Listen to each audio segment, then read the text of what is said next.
Santa Fe Gloom podcast. We're back. Want to give a quick shout out to the Pit Press podcast and Eric Moulton. I failed to let our listeners know. In the Pit Press, they do our social media. They do a lot of behind the scenes on Instagram and on our YouTube. But him and his beautiful wife Jen, they have a newborn, Jagger. So she's 2 months old, beautiful little baby. So Santa Fe Gloom, shout out to my boy Eric Moulton and Jen for a newborn baby, and for Eric Moulton with all your great suggestions, marketing ideas as we go through this journey of the Santa Fe Gloom. And as always, our great sponsors in the Pantry Dose, City of Santa Fe Economic Development, Capital Ford, Sam's Club, Mercedes-Benz of Santa Fe, Botwin I Group, Oculus.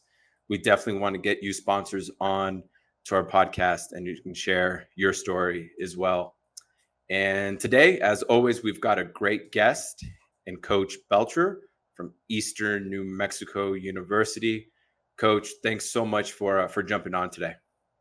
For sure. Appreciate you getting connected and then us being able to do this. Yeah, you're welcome. So today, my drink of choice, I've got some milk and ice. Before we came on the air, Coach was saying that you're not a big milk drinker.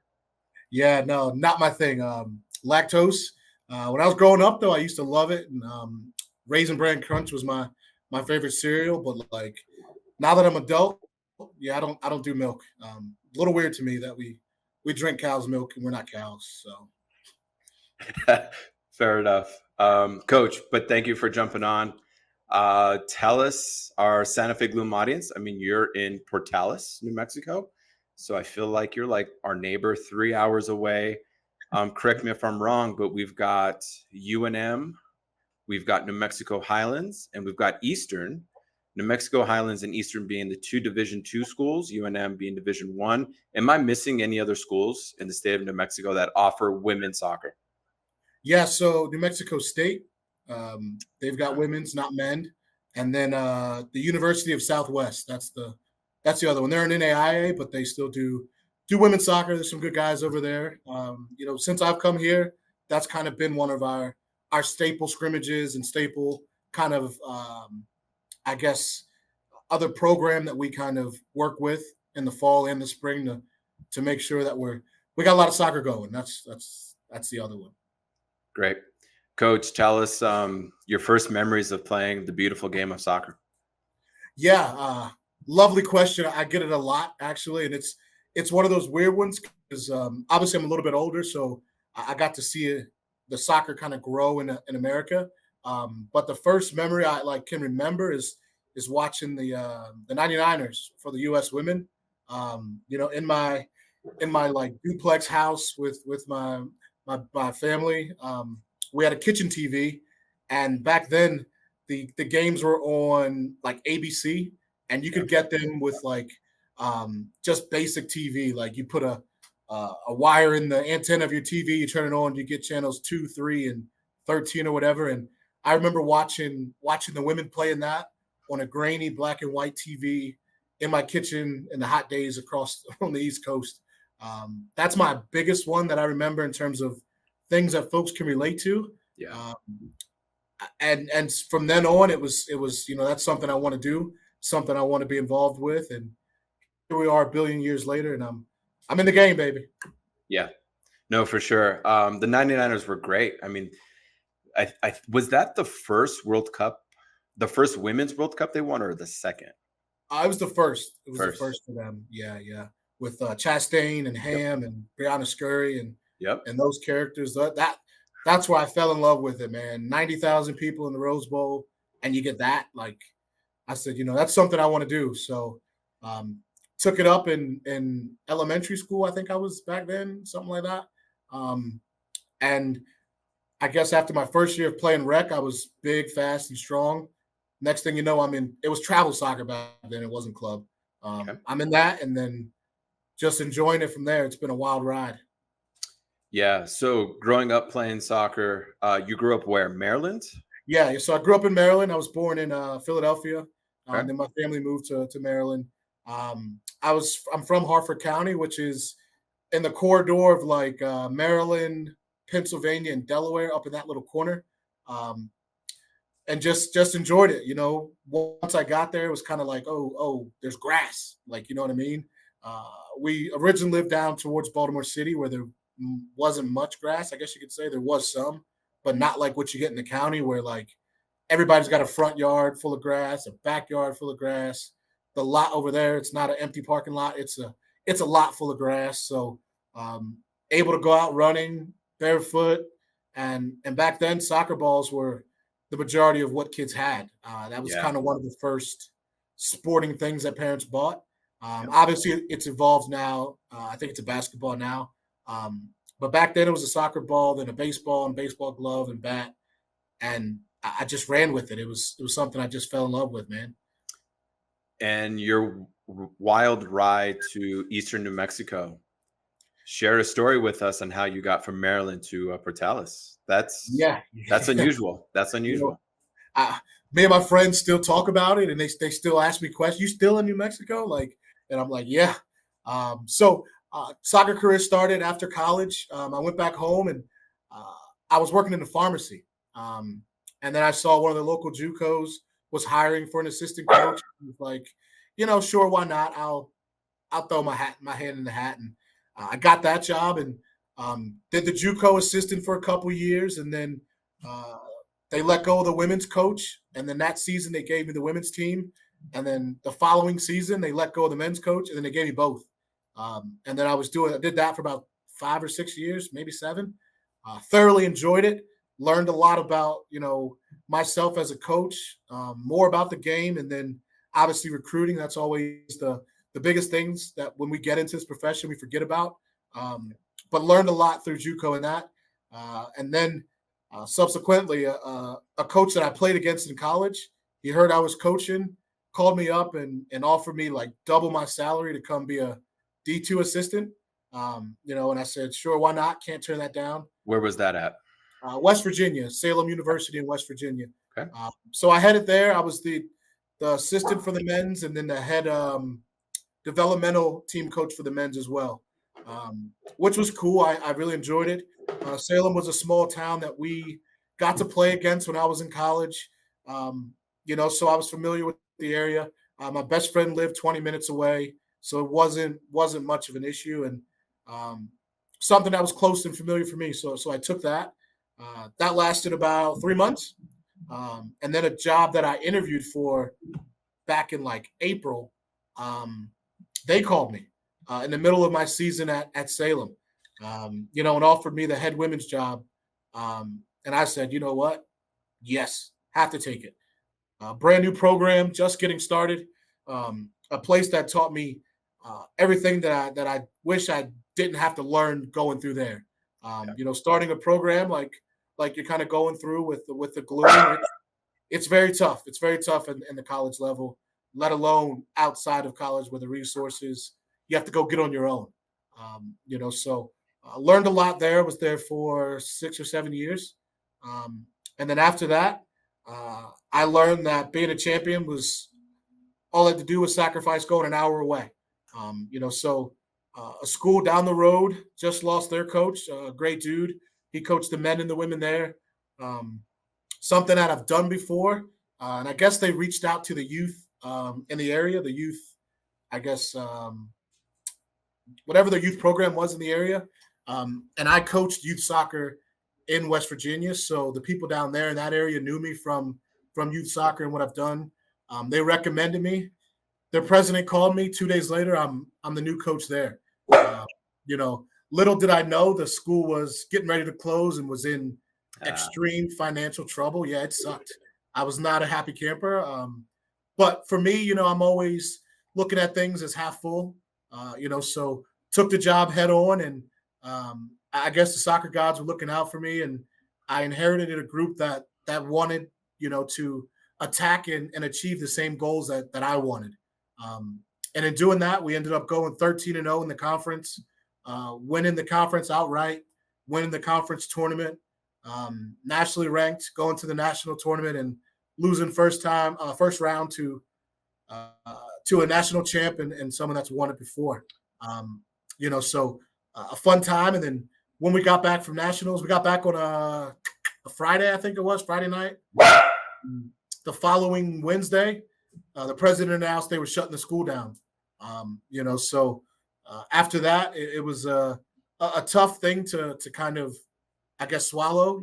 I just got there 2 months ago, and next thing you know, you're out of a job again. But in doing so well, it opened doors for me, put me in a great community, got me a lot of advice from those that are higher up from me in the D1 carousel, and um, you know another school came calling down in Miami. A great town. I enjoyed it. I lived 3 miles from the beach.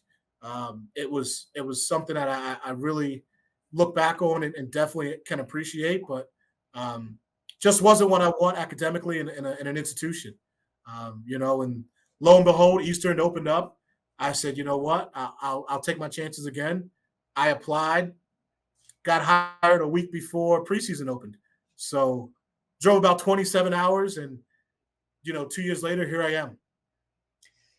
So your last stop was Miami. Yes. I got there, I guess, January 2022. Okay. 21 was the year that we won it. So from November to, I guess, January, I was like, do I really want to get back into coaching? Do I want to take some time off? There's nothing really open that I was excited about, right? Like, has everything that I need in terms of locations, academics, financials. And then, Miami just looked appeasing. It's hard. It's hard to turn down Miami, right? Like, hey, you want to come do what you love to do in Miami? Yeah, of course I would. But obviously, the grass is not greener. Everything that glitters is not gold. And I can't say that they didn't do a great job down there, but for me, just being in this as long as I have, there's some non-negotiables in college coaching, and it lacked a few of those on my end as things started to turn. So Eastern New Mexico, and I tell all my friends, I tell folks, because they always ask. Obviously I'm 2 time zones away from where I'm from. Yeah. I say, this place is no different than West Virginia in terms of lovely people and great atmosphere, great weather. The only difference is there's less trees and less pollution. So the sun's super hot, so I actually have to kind of wear sunscreen and dress appropriately. But I enjoy it. I enjoy it so far. I can't say that it hasn't done some good to my growth. And your vision for Eastern New Mexico? Yeah. For me, I want to make the conference tournament every year. I want to be competitive. I want to just make sure we give the kids the opportunity to get to the next level. One of the things you can't really put a price on is that feeling when you win a championship. And that's something I got to do. It took a long time in terms of doing it at the 4-year level. It took me 4 years, 5 years, something like that. But once you reach that, it's hard to not want to be there again. So my goal here is obviously to get back to the fact that I want to have another ring. I call them the Infinity Stones, right? Like I've got 2 right now. I've won one as a player. I've won one as a coach. I'd love to get another one for Eastern. And I think it's something that is doable. Very tough conference, but it is doable. And in my couple years, I think I've done a good job in actually trying to connect New Mexico in general to who we are and what we can do here.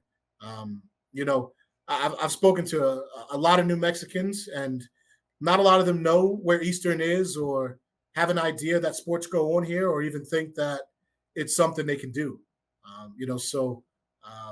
My goal is to just give folks an opportunity and a platform to showcase themselves at the next level. And if it works for us, it works. If it doesn't, then I know I've done my part as a coach to just, get a generation into college. That's one of those things that like a championship, you can't really put a price on. How do you bring the winning culture to Eastern New Mexico? Yeah, it's tough, and it's been tough. I kind of equate it to getting a new car, um, but that new car doesn't have an engine, doesn't have a steering wheel, has three tires, no transmission. Um, you know, I think it's something that you can't build all that overnight, um, but you've got to make sure that in doing so, you get pieces that aren't going to fall off in the process. So something I'm huge on is structure. I like to have a very structured day for the athletes. And if for me that's sacrificing dinner, then so be it. But just building a structure to get that going. Something we've done, and I tell folks since I've been here, we've got the highest team GPA. This year we finished with 16 kids had 4.0s in the fall. 10 had 4.0s this spring. And I think a lot of that has just boiled down to we've got a good structure in place, right? Like, what time practice is, what time games are. You got all this information early so you can plan. And I think on top of that, just building a good culture. Just like with us coaches and picking a place to coach, you've got to have your non-negotiables, and for us, it's getting there. I think and joining a team very late and having to kind of navigate what it used to be. I think we're heading in the right direction, and we've got some good kids on board, and they're understanding it. Not our best season, but statistically, we've done some great things. Same in my first year, most wins since 2018 or something like that. But it's just not necessarily buying in, but understanding. Champions do this, successful people do this. Can you join in? Yeah, it's really similar to our Santa Fe Gloom culture here in Santa Fe. Just as athletes, and for someone like myself who played club level soccer, we were extremely good. Even in AAU basketball, we were state champions. Oh, I was always on a real competitive team, and I always wanted to win. Yeah. And then we started out with the Santa Fe Gloom, which is a completely new concept in Santa Fe. And futsal's kind of new in the United States soccer Yeah. culture as well. But that's something that I wanted to instill with our coaches and our team and our players, is essentially just that winning attitude, Yeah. and that culture to build it up. Because I think, I feel like we're both like in our 30s, early 40s. Yeah, something like that. I don't, something like that. Yeah. So I got one bad knee. So, yeah. But my point is winning, I feel like, is important still. yes. I feel like sometimes the kids nowadays kind of get away from that a little bit. And rightfully so to some degree. But I feel like winning cures a lot of things. The Santa Fe Gloom at the moment, we were a winning team. And I know that's something that's really important to just listening to you. However, on the academic side too, when I was a student athlete, they'd always say student athlete, Yes. student, you're a student first. Yes. I never liked that, but it's true. Now I can appreciate it, as an adult, so I think winning is extremely important because it attracts other people who believe into that winning culture. And Correct. I think the 99ers, they were about winning, man. I mean, All about it. they Yep. went all out, and I think it's similar to probably the Eastern culture, Eastern New Mexico culture that you're instilling the Santa Fe Gloom. Because it's kind of like starting a business. It's kind of like starting it all up because we don't necessarily have all the resources Yeah. that other clubs have, or a USL team has, or that you guys like compare yourselves to UNM or New Mexico State. Correct. You're still kind of building up those blocks to become an extremely competitive D2 team and to Correct. build up those kiddos to be Division I athletes. Does that all make sense? Yeah, yeah. And to the team's credits over the past couple years, I would say, have they bought in? I would say at a tough angle they have. It's one of those things where they may not like what we have to say or what we want to do, but at the end of the day, they kind of understand it. Yeah. I'm a very competitive person, and we do things like team bonding where we'll go bowling. Yeah. And right away for me, like hey, if you're here to have fun, stay home. Like Yeah. we're not here to have fun. We're here to beat somebody in bowling. And if that's you, that you got a problem, right? So, um, we've gotten that from our team managers all the way down, and it's something we're trying to push toward more towards our training and our games. Which I give the girls credit. We do have that in games, but sometimes in training, it's not as intense as it is in games, just based on the fact that it's your friend, or you're just maybe having a bad day, and you understand that a game you've got to be where you got to be. But no, I agree. That's something that I wholeheartedly am not shying away from. Is just competitiveness, and I think our girls will tell you from bowling to putt putt, coach shows up to win, and he will talk crap the whole time, and he's not messing around. Um, but yeah, I agree. It's a cultural thing, right? Like winners breed winners, um, and I would say part of the generation is I don't necessarily think they're okay with losing, but I think it's not the end of the world, right? Like I posted this on Twitter the other day, like about the U.S. men's national team. I feel like Pulisic is the only one who gets upset if they lose. Like the other ones look like they're upset, but you can't feel that they're upset. But when I watched that team growing up, folks like Dempsey and Donovan and Jermaine Jones, those guys, you could physically, visibly see that losing wasn't an option to them. And when it happened, like it hurt them more than just, oh, I got to do an interview. Let me kind of hide it. So I think the generation has a different take on it, which it's tough for us to swallow, but I agree. Like man, it's all about competitiveness, and it's all about um, having the desire to win and not accepting anything less. So if you take that personal, you probably not. You should probably go play an individual sport that we all don't rely on each other. Agreed. 99ers going to women's soccer. Yeah, So we'll have to do some brainstorming, but they won, at least in my lifetime, 2 or 3 World Cups. yeah. I think they had 2 World Cups, and then I think like Carly Lloyd and Morgan had 2. I think I'm gonna have to check that Yeah. again, but I did see him win a couple, and it, it's like magical, to be honest, because you could tell within them that losing wasn't an option.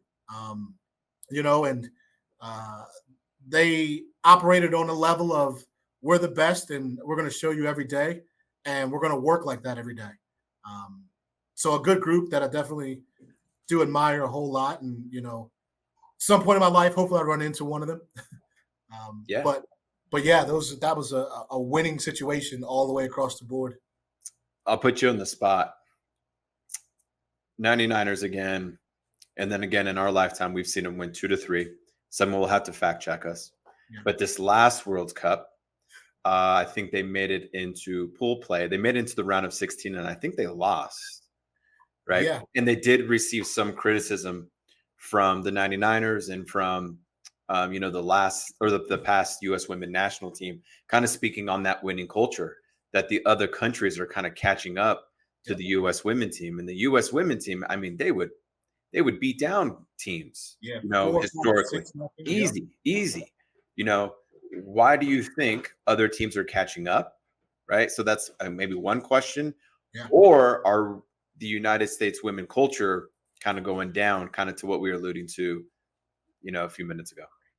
Yeah, I think in terms of the women, I think I think we just got stale. I think there wasn't much growth because you were at the top, so you weren't getting pushed. Whereas other countries, I think on a daily they were continuing to grow. Training outside the U.S. was probably very, very, uh, very much so harder for them. But I think we were just stale, and I think a lot of the players that were on those teams fell into a political kind of game, and I think that also hurt the group in total. I thought there was some talent, but to say they peaked and we got caught is one way to put it. But I just think they got stale. I think the coaching got stale. I think their love for it got stale, and I think it just allowed folks to not necessarily catch us, but you know, run past us. Um, it's one of those things where it's like the rabbit and the turtle with the race, and the rabbit's like, "Well, I'm faster than you. I'll Yeah. stop and eat some carrots and chill." And I think that's something we did. And then next thing you know, we're out. And then you're receiving everything. The U.S. hates you because you're kneeling, and you got people hurt. And this girl doesn't like that girl. The coach didn't bring her in because she doesn't like her. So I think it was just a bad couple years for us. Yeah. Um, so, uh, and then what was the other question? I don't remember. Yeah, I'm old, man. I I don't told you remember. one Yeah. bad knee messed up the head, but yeah, I think I think I don't know. It was weird. It was very weird. I look at the culture, right? Yeah, Yeah. those girls hit that because when they were playing those 99ers, that kind of stuff didn't happen. Um, it was all soccer, all business, all the time. You could see it on everyone's face, from warm ups to after the game. It was business. Whereas that group that had that struggle in those years, it was more about you know getting their worth in terms of we're winning and we're not even getting paid. Um, you know, we're winning and you don't even sell that girl's jersey who has the most signs in the arena. Um, and getting caught up in that, I think that kind of pushed them right on out the World Cup. Um, but on the latter stages of that, we've got to thank them because the girls going up now are going to have it so much better based on what those girls did. Day in the life of you. Walk us through kind of when you're waking up and give us maybe in the fall, right? When you've got like a game day or like a busier day. For those people who are listening who want to be a college soccer coach, what can they kind of expect? Kind of give us a high level kind of what you're dealing with, what you're thinking through, um, those types of things. Yeah, so I'll give you a couple scenarios because I've Yeah, been at a lot of places. sure. I guess I'll start with Eastern. So here, I guess we could talk about um, maybe not so a game day because most like our away games are so far away that I don't really have a. Do you know what I mean? Like I Yeah. wake up and it's a bus, and then it's a bus for 8 hours. Um, a home game as well. We play early, so you wake up, you're at the field, the cones are set up, girls are showing up. You're ready to go. Um, whereas the previous school I was at before I got here, we'll talk about the one that I won at since it was in the Yeah. fall. Yep.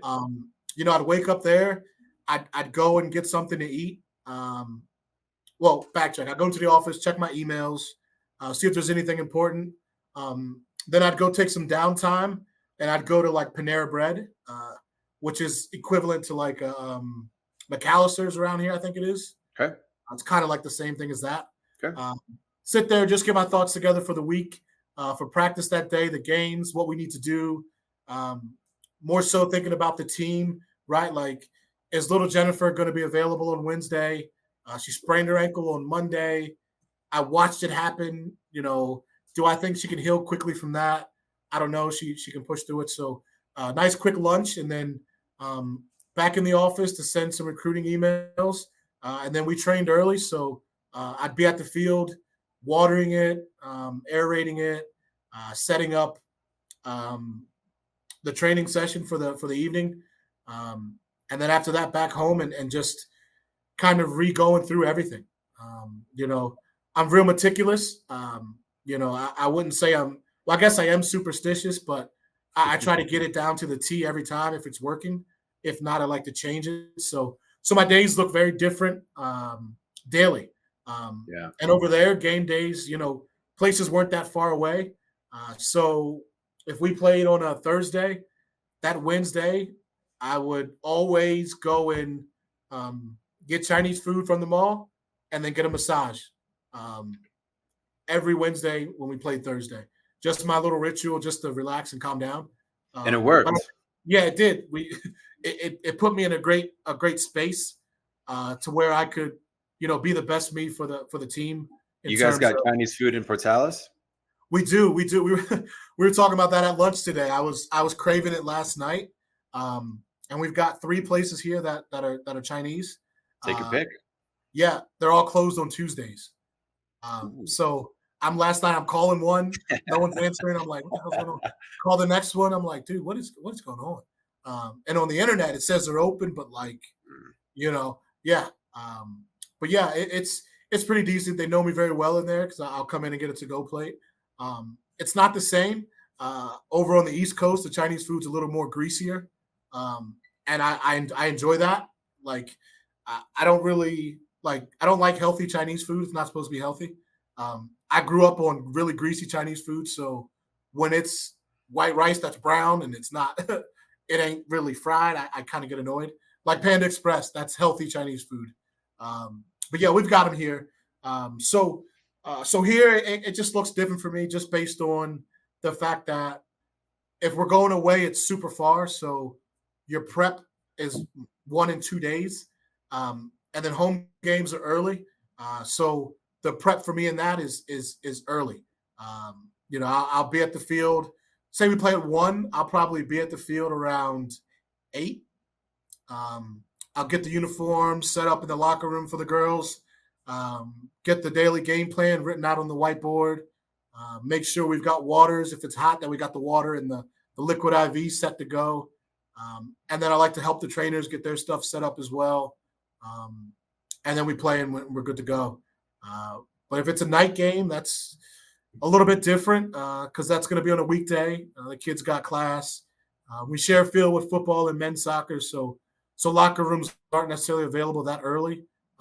But I go in and try to do the best I can, making sure the class is not class the trash is emptied, the toilets smell nice, the floor is swept up a bit, and then obviously the uniforms get put in and that kind of stuff. So pretty basic, pretty standard.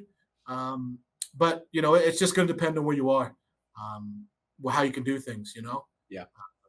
So yeah, yeah, And we talked offline a couple of weeks back on just the path to becoming a college athlete.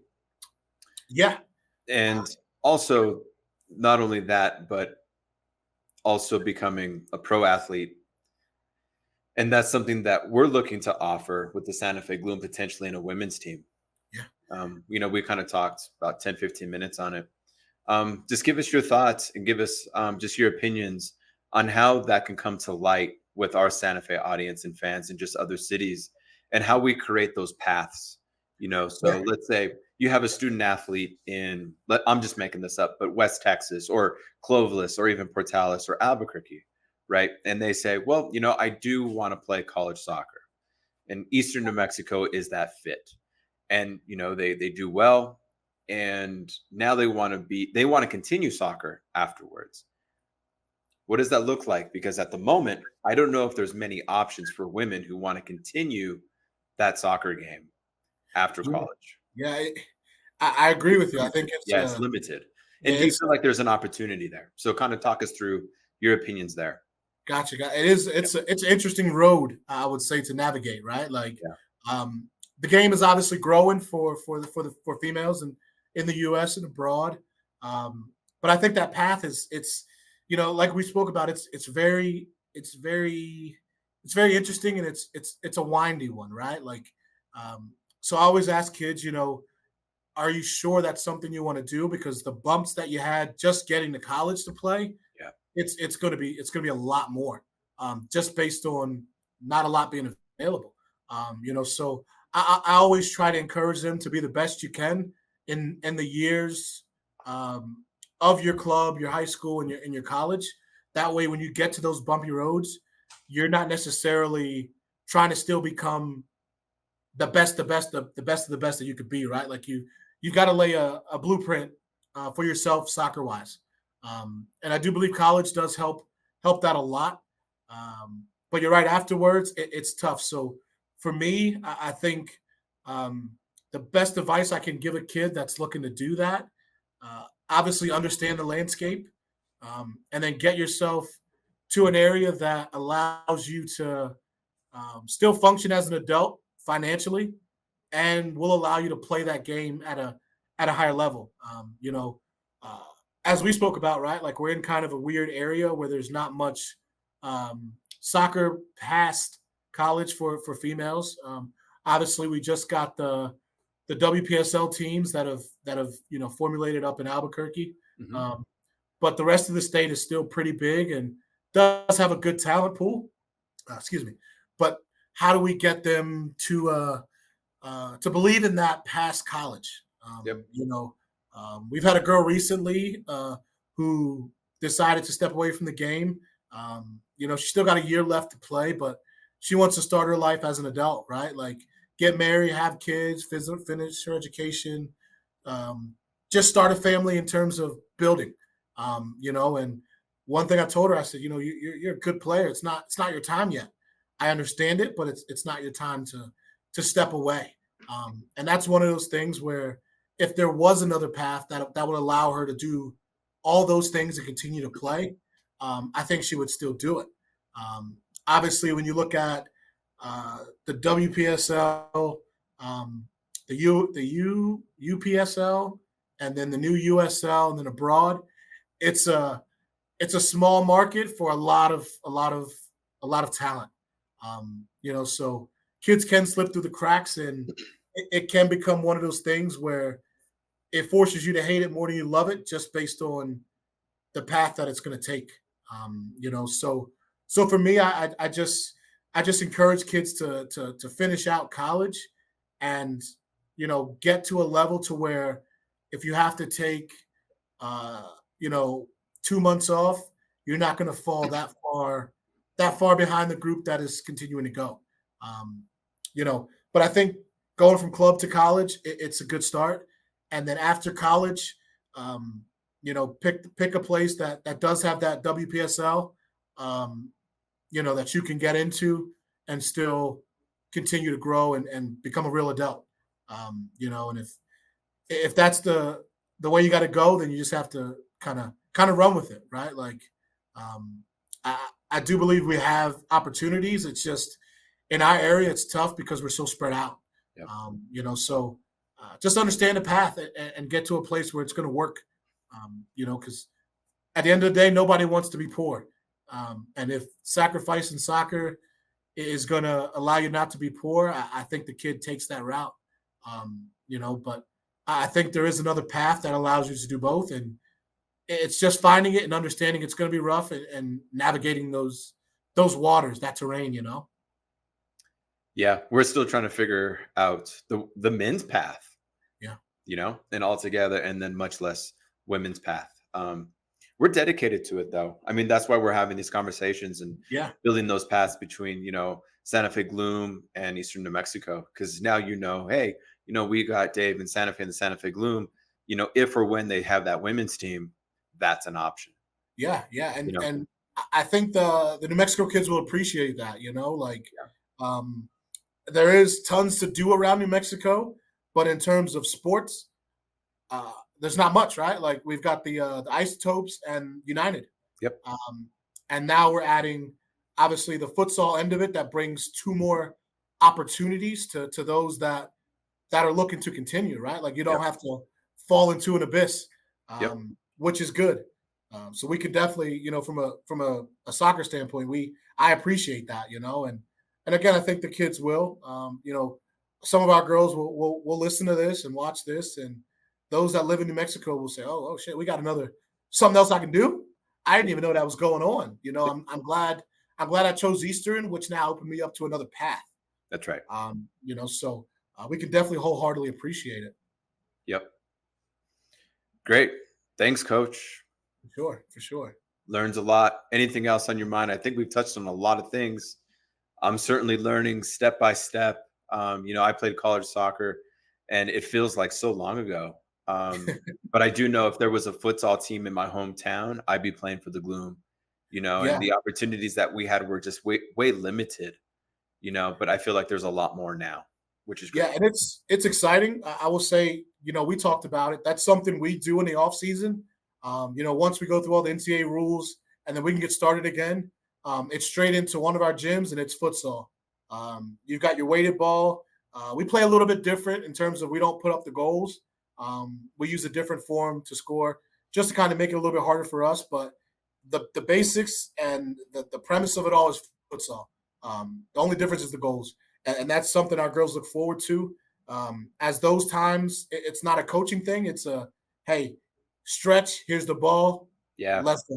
Um, so we could definitely appreciate it. And I guess I could speak for some of the other coaches that are close in our region that they do kind of the same things. I see it on Instagram. I see it on Twitter, and sometimes in their stories. An alternate, an alternate means to being able to play. That's when the weather doesn't allow you to, and something that forces you to be a good player. And I'm sure you can attest to it on the men's side. The good players tend to you know kind of migrate to the futsal because they get to show off what they can do more, right? Like if you ain't got good feet, you're gonna die in there. If you're just a runner, it ain't gonna work. So even the goalies, hey, they got feet now. I don't got to wear gloves. I don't really have to. I'm the next attacker. Yep. Nice, sign me up, right? Yep. So I think it's a good thing that is growing, and I'm hoping that um, you guys can get it off the ground up there on our side of it, the women's side, um, and just kind of introduce the state to it more, and obviously I'll do my part. uh, Once we get past the rules, anybody that's interested in Eastern, just know once we're done with outdoor, it's straight to the futsal court. So I'm looking forward to it and do enjoy what you guys kind of got going on right now. Yeah, it's interesting. Santa Fe's known for good weather and Ooh, and the beautiful skies. And you can see in our logo, we have the stars. yeah, yeah. And that just represents that at nighttime you can see the stars. There's no pollution. We've got about 80,000 people here in Santa Fe. So, however, not to hate on my own city, but from I'd say like November, December to like April, it's cold. Yeah. We're in the mountains. I think it's like 6,000 elevation. Oof. Cold. We're in So the you get a little mountains. wind too, yeah. Yeah, you get some wind. We get wind now in the spring, summertime. Mhm. And then in the summer, it can get hot. Mm. So half of the year for sure, we're kind of inside. Yeah, and what better thing to do inside than futsal, right? Like That's right. you got air conditioning, you got heat. That's right. You ain't got to worry about cleats. Feet gonna be feeling good. Correct. No weather. Yeah, yeah. It's an interesting dynamic, and I'm happy it's making a bloom, I guess you could call it. Yeah. And we're definitely interested in what's going on, and hopefully, the listeners and the viewers can kind of understand that it's never the end until it's the end.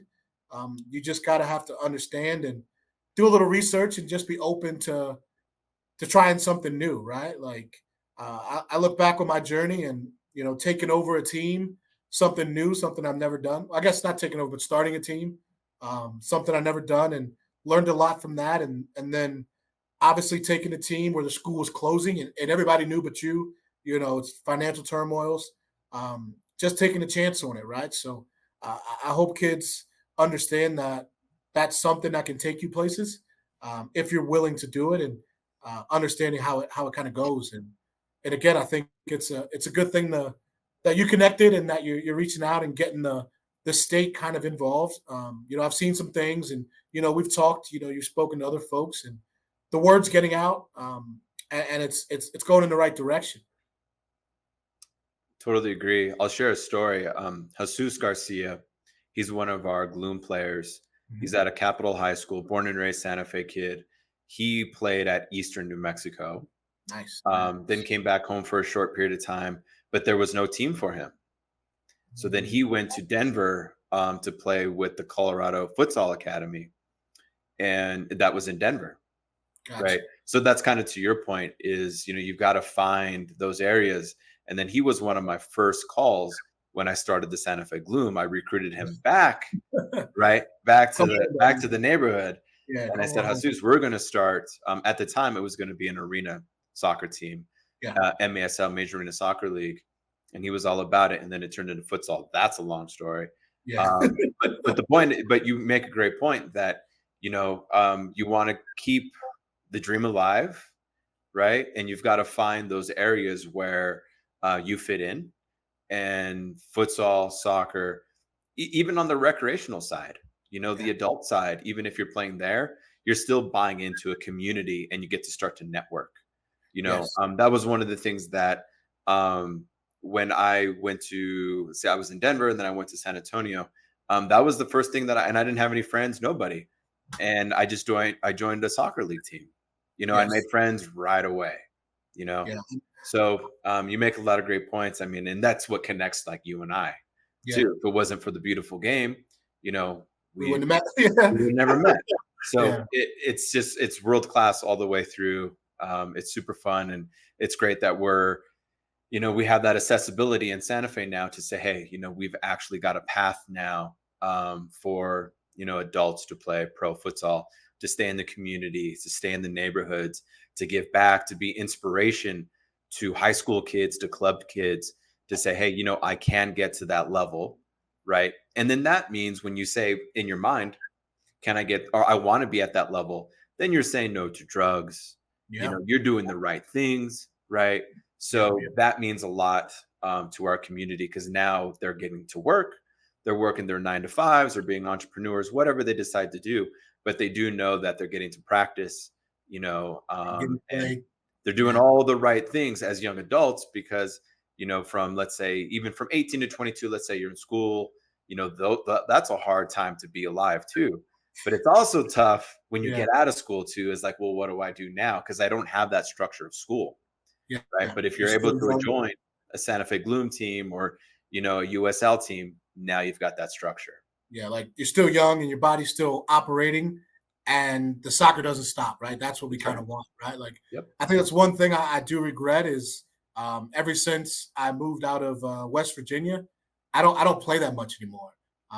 And for me, like I used to play 4 or 5 nights a week, and now I don't play that much. Like I spend most of my time recruiting and watching film and um, trying to get Chinese food, right? Like so, but I wish I could get back into it. I think this year I'm going to kind of look at uh, the next town over if they got a men's league, trying to join that just to get my legs going again.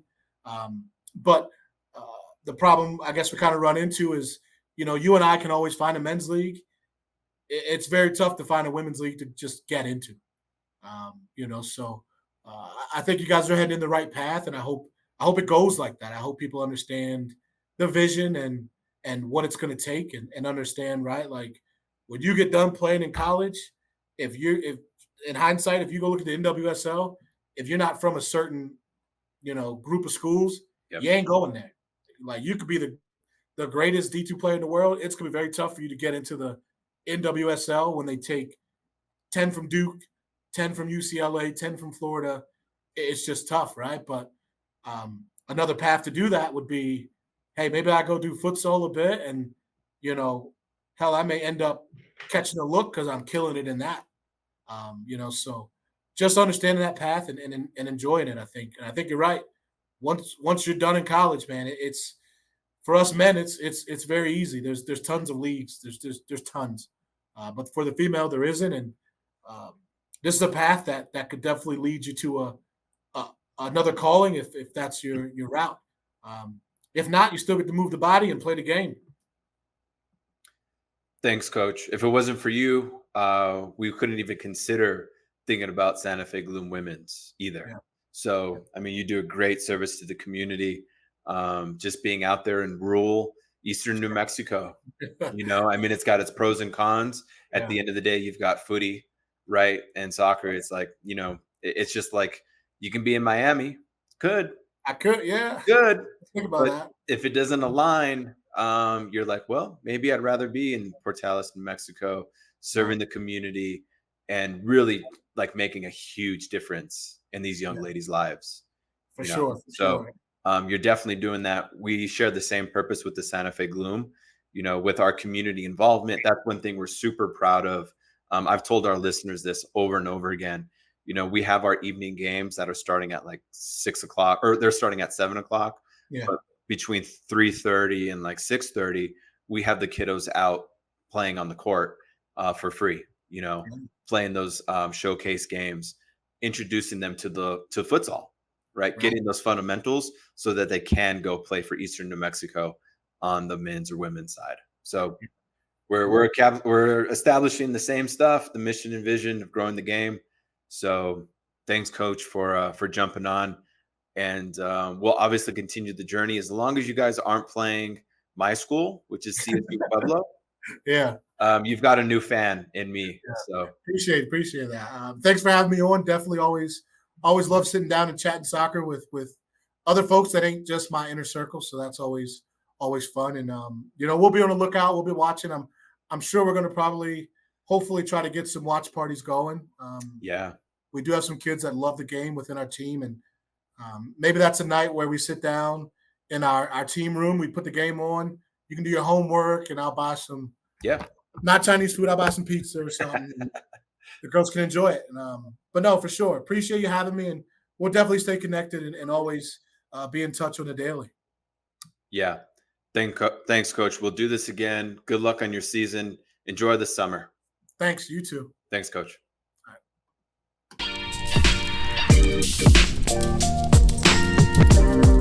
right.